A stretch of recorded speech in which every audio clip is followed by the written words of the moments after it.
हे पैसे खाणं हे वगैरे 40 वर्षापेक्षा जास्त झाली इंडस्ट्री, 40 वर्षापेक्षा जास्त काम केलेलं.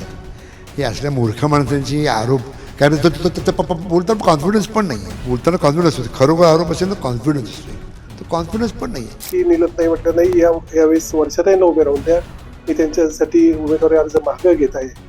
अखिल भारतीय मराठी चित्रपट महामंडळाच्या निवडणुकीनं सर्वांचंच लक्ष वेधून घेतलंय. ज्येष्ठ अभिनेते विजय पाटकर यांचा पत्ता कट झाल्यापासून सुरू झालेला हा वाद आणि त्यात ठाकरे गटाच्या नेत्या सुषमा अंधारे यांनी घेतलेली आक्रमक एंट्री यामुळे संपूर्ण वातावरण तापलं होतं. मंत्र्यांच्या पत्नीला निवडून आणण्यासाठी अख्खी सरकारी यंत्रणा राबत आहे असा थेट आरोप अंधारेंनी केला होता. मात्र आता या वादाच्या केंद्रस्थानी असलेल्या मंत्री उदय सामंत यांच्या पत्नी नीलम शिर्के सामंत यांनी निवडणुकीतनं थेट माघार घेतली आहे. पण या माघारी मागचं नेमकं कारण काय आहे ते आपण पुढच्या व्हिडिओतनं जाणून घेणार आहोत. गेल्या काही दिवसांपासून सुरू असलेल्या आरोप प्रत्यारोपांच्या चिखलफेकीला पूर्णविराम देत नीलम शिर्के यांनी एक प्रसिद्धीपत्रक जारी केलं. त्यात त्यांनी स्पष्ट केलं की त्या या निवडणुकीत आपला उमेदवारी अर्ज मागे घेत आहेत. एवढंच नाही तर त्यांनी या निवडणुकीत उभ्या असलेल्या ज्येष्ठ अभिनेत्री आणि मावळत्या संचालिका वर्षा उसगावकर यांना आपला जाहीर पाठिंबा घोषित केलाय.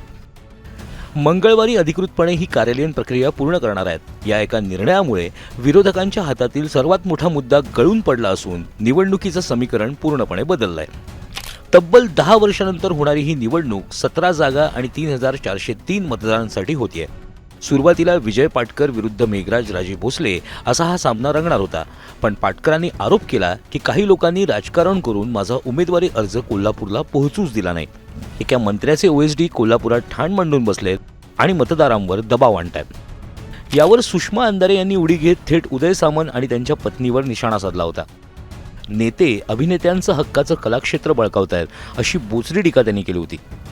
त्यामुळे चहूबाजूंनी होणारी टीका, कलेच्या क्षेत्रात राजकारणाची घुसखोरी आणि अशा अनेक कारणांमुळे नीलम शिर्के सामंत यांच्यासमोर माघार घेण्यापासून पर्यायच उरलेला नव्हता.